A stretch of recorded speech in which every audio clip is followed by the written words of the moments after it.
Van Lindsay feat. Horfee and Van ហេតុអីអូនមិននិយាយមួយម៉ាត់ក៏ទៅបាន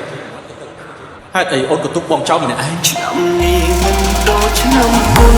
ទេបងទៅនៅឆ្លងឆ្នាំម្នាក់ឯងគ្មានបងកាន់ដៃប្រឡាយ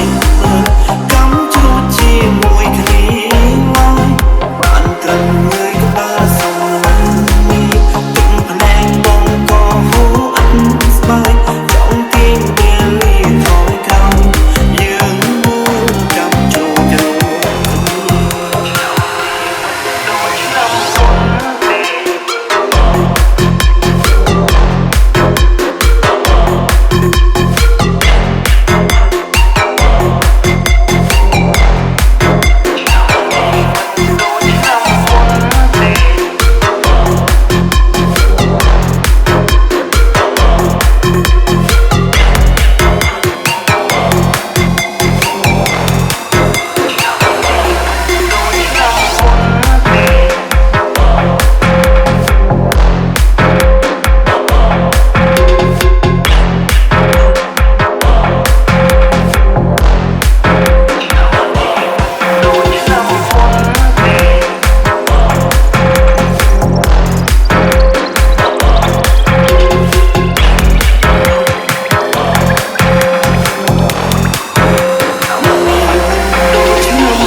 ចឹងហាត់ឲ្យត្រូវចាក់ចេញ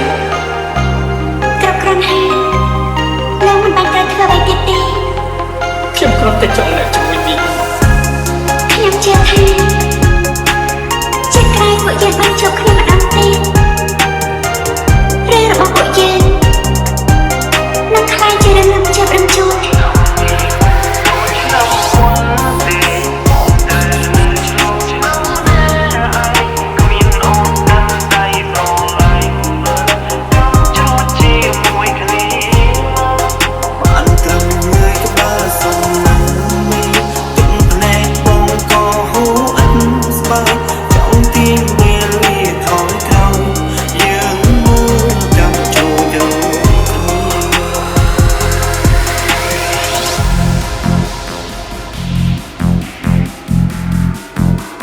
We are